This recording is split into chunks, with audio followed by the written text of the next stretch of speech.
Oke, halo adik-adik semuanya, selamat datang kembali lagi bersama Bang Jo di sini. Hari ini Bang Jo harap semuanya tetap semangat meskipun belajar di rumah ya. Hari ini memangnya kita belajar apa, Bang Jo? Hari ini kita belajar adverb of time. Nah, Adverb of time itu apa, Bang Jo, dalam bahasa Indonesia? adverb of time itu dalam bahasa Indonesia artinya adalah keterangan waktu. Ya, jadi hari ini kita akan membahas beberapa keterangan waktu. Nah, keterangan waktu di sini nanti dia menjelaskan beberapa hal. Yang pertama, dia nanti akan menjelaskan tentang when. Apa itu when? When itu kapan ya? Jadi akan menjelaskan tentang kapan kejadian tersebut berlangsung. Kapan, ya. Lalu ada how long. Apa itu how long? Kalian tahu? How long itu berarti berapa lama, ya? Berapa lama? Berapa lama nanti kejadian tersebut berlangsung? Lalu ada juga nanti yang namanya how often. How often. Nah, How often itu apa artinya? berapa sering ya, atau seberapa sering. Nah, jadi nanti adverb of time ini yang akan kita belajar hari ini, dia akan menjelaskan tentang kapan kejadian tersebut berlangsung, lalu berapa lama kira-kira durasinya, ya, lalu seberapa sering. Nah, ya adik-adik, sebelum Bang Jo lanjutkan, adik-adik siapkan catatannya ya. Ini yang Bang Jo akan jelaskan semuanya penting, jadi semuanya harap dicatat supaya nanti adik-adik saat ingin mengulanginya sudah punya catatan. Nah, kita bahas dulu yang pertama dari when, ya, kapan, gitu, oke? Nah, ini contoh kalimat yang pertama. Mary made a cake yesterday. Mary made a cake yesterday. Kira-kira mana di sini adverb of time-nya? Pastilah yesterday. Ya. Mary membuat kue kemarin. Ya. Kapan Mary membuat kue? Kemarin. Ya, jadi kejadiannya kemarin. Nah, ini dia adverb of time-nya. Coba contoh kedua. Ini dia. I am studying English now. I am studying English now. Mana kira-kira adverb of time-nya, keterangan waktunya? Now. Ya. Saya sedang belajar bahasa Inggris sekarang. Nah, gitu ya. Coba lagi. Number 3, we will have a dinner tomorrow. We will have a dinner tomorrow. Mana kira-kira adverb of time-nya? Sudah pasti tomorrow. Ya. Jadi kapan? Tomorrow, ya. We itu bisa kita, bisa kami. Jadi kita akan makan malam besok, ya. Nah, coba lagi. Number 4, I will call you later. I will call you later. Mana adverb of time-nya kira-kira? Later. Ya. Nah, saya akan menelponmu nanti. Nah, berarti kapan kau nelpon aku? Nanti. Nah, gitu ya, Dek ya. Jadi adverb of time itu bisa menyatakan kapan kejadian tersebut berlangsung. Ini yesterday, kemarin, now itu sekarang, tomorrow besok, later itu nanti. Nah, perhatikan biasanya juga adverb of time itu terletak di belakang kalimat. Nah, pertanyaannya, Bang Jo boleh nggak dia di depan kalimat? Boleh juga, tapi biasanya di belakang. Misalnya nomor 1 nih, kita buat di depannya. Jadi, yesterday Mary made a cake, ya kan? Kemarin Mary membuat kue, boleh. Ya, ini juga bisa. Now I am studying English. Sekarang saya sedang belajar bahasa Inggris. Jadi boleh juga di depan, tapi biasanya dibuat di belakang. Itu dia kalau menyatakan kapan kejadian tersebut berlangsung. Nah, sekarang bagaimana dengan berapa lama? Kira-kira adverb of time-nya apa ya? Nah, ini dia contoh kalimatnya untuk how long yang menyatakan durasi atau berapa lama. Coba kita lihat. My father worked at home all day. My father worked at home all day. Kira-kira mana adverb of time-nya?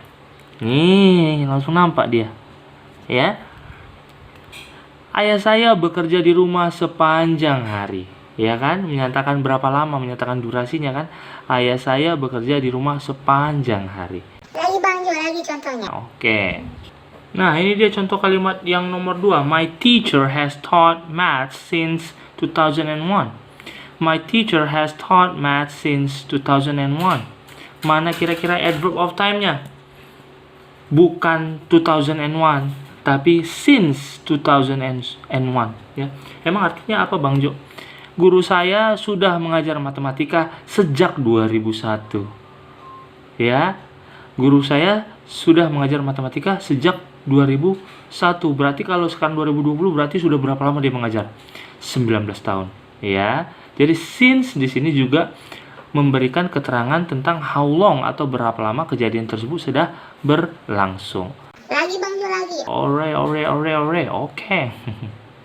Nah, ini dia contoh yang ketiga. We studied English for 2 hours. We studied English for 2 hours. Kami atau kita belajar bahasa Inggris selama 2 jam. Berarti mana situ adverb of time-nya atau keterangan waktunya? Sudah pasti for 2 hours. Emang artinya apa Bang Jo? Kami atau kita belajar bahasa Inggris selama 2 jam. Kayaknya udah Bang Jo tahu tadi ya. Jadi, lihat di sini ya, adverb of time-nya bukan hanya 2 hours tapi for 2 hours, selama 2 jam. Menyatakan durasi. Satu lagi loh Bang Jo, contohnya. Oke. Nah, ini contoh yang terakhir. I lived in USA for a year. Mana kira-kira adverb of time-nya? Iya, ini ya. For a year. Ya. Saya tinggal di Amerika selama 1 tahun. Ya, jadi menyatakan durasi atau berapa lama. Nah, adik-adik, kalau adik-adik perhatikan, di sini tadi Bang Jo kasih contohnya itu adverb of time-nya hanya 1 kata. Ya, tapi ingat ya, adverb of time itu tidak hanya terdiri dari 1 kata seperti ini, bisa 2, bisa juga 3 ya. Ini all day, 2 kan, since 2001, for 2 hours, for a year. Jadi adverb of time itu bisa lebih dari 1 kata. Ya. Jadi kita udah belajar nih tentang kapan kejadian itu berlangsung, tentang berapa lama. Sekarang kita masuk ke how often atau berapa sering, ya. Nah, ini dia contoh kalimatnya dan menyatakan seberapa sering ya. Number 1, I often eat banana. I often eat banana. Kira-kira mana adverb of time-nya? Nah, ini nggak di belakang, nggak di depan, dia di tengah. Iya, gitu ya. Lagi dong Bang Jo, nomor 2. Oke. Sebentar, ini tadi artinya adalah saya sering makan pisang.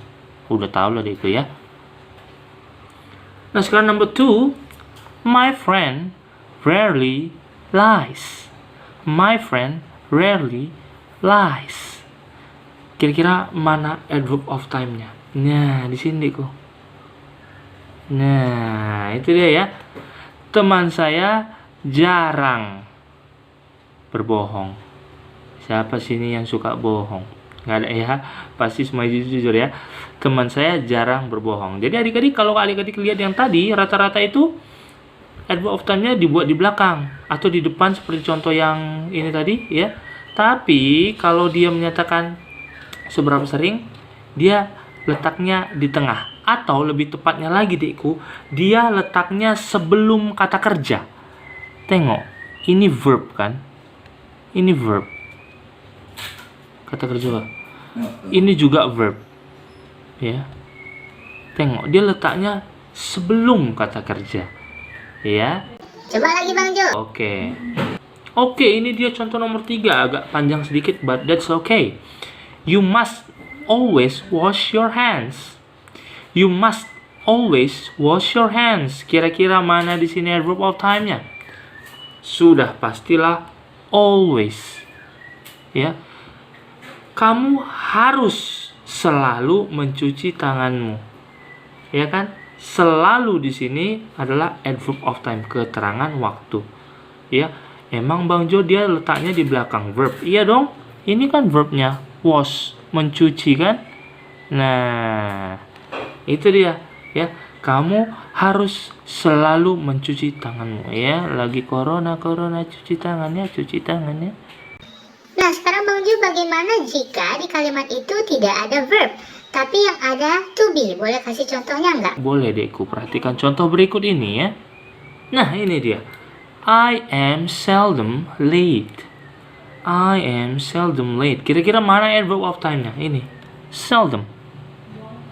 Saya jarang terlambat. Saya jarang terlambat. Nah, coba lihat Dekku, letaknya kalau ada to be, letaknya itu justru di depan to be, ya. Jadi setelah to be dia. Kalau verb, ini kalau verb dia sebelum verb. Kalau to be dia setelah to be. Nah, gitu ya. Coba dong Bang Jo satu lagi biar kelop. Oke, biar kelop. Nah, ini dia contoh yang kelima. My mother is always kind to me. My mother is always kind to me. Ya, kira-kira mana to be-nya? Ini is ya kan? Berarti mana adverb of time-nya? Always. Bang Jo artinya apa sih? Oke. Ibu saya selalu baik kepada saya. Iyalah ya, namanya kasih seorang ibu sepanjang Masa. Oke. Nah, gitu dah. Belajar nih menyatakan kapan kejadian tersebut terjadi, ya, when, how long, berapa lama, atau menyatakan durasinya. Lalu how often, menyatakan seberapa sering, ya. Lalu ternyata ada satu lagi. Misalnya gini ya. Kayak nomor 1 indikku. Saya sering makan banana. Seberapa sering? 1 kali sehari kah? 2 kali sehari kah? 1 kali setahun kah? Nggak jelas kan? Kayak gini lagi. Teman saya jarang berbohong. Jarang kan berarti pernah lah sekali-sekali kan gitu kan. Jarang kan. Nah, seberapa jarang? Nah, jadi berikut ini Bang Jo akan kasih tahu untuk menyatakan seberapa sering dia, tapi lebih spesifik dikasih tahu dia. Misalnya 2 kali sehari, 3 kali sehari, sekali seminggu. Itu bahasa Inggrisnya gimana? Coba ya. Nah, ada dia yang namanya definite adverb of frequency, yaitu tambahan dari yang 3 ini tadi. Ada kapan, berapa lama, berapa sering ya. Bang Jo langsung dong contohnya. Oke. Nah, ini dia contohnya. I visit my grandparents yearly. I visit my grandparents yearly. Mana kira-kira adverb of time-nya? Ini, yearly. Emang apa artinya Bang Jo? Saya mengunjungi kakek nenek saya. Yearly itu artinya sekali setahun atau once a year. Ya, sekali setahun. Nah, jadi jelas keterangannya. Bukan hanya dibilang saya mengunjungi kakek nenek saya sering. Gitu ya. Tapi lebih jelas dia. Waktunya sekali setahun. Yearly itu juga boleh. Ini Bang Jo buatkan aja di sini ya. Artinya juga boleh once a year. Ya, once a year itu artinya sekali setahun, sama dengan yearly. Ya, itu dia adverb of time-nya. Lagi Bang Jo. Baiklah. Nah, ini dia contoh berikutnya. He goes to swimming pool twice a week. Dia pergi ke kolam renang twice a week. Twice itu artinya 2 kali. Week itu minggu, berarti 2 kali seminggu. Nah, ini dia adverb of time-nya. Jadi jelas dikasih tahu dia, bukan hanya dia pergi ke kolam renang jarang atau dia jarang pergi kolam renang. Nggak jelas kan berapa kali rupanya. Jadi di definite adverb of frequency dikasih tahu twice a week, 2 kali seminggu. Ya. Bang Jo satu lagi lah biar kelop. Oke, biar kelop. Nah, soal terakhir, contoh kalimat terakhir, we have watched Titanic movie 3 times. We have watched Titanic movie 3 times. Mana situ adverb of time-nya? Sudah pasti 3 times. Kami sudah nonton film Titanic 3 kali. Nah, ya. Jadi itulah dia tentang definite adverb of frequency. Mengerti ya? Untuk lebih mengerti lagi, adik-adik diulang-ulangi supaya makin fasih. Ya, ingat semua yang Bang Jo tuliskan ini penting dan boleh dicatat supaya bisa diulang-ulangi di rumah. Oke deh, sampai sekian video hari ini. Terima kasih yang sudah menonton. Sampai jumpa di video berikutnya. Goodbye.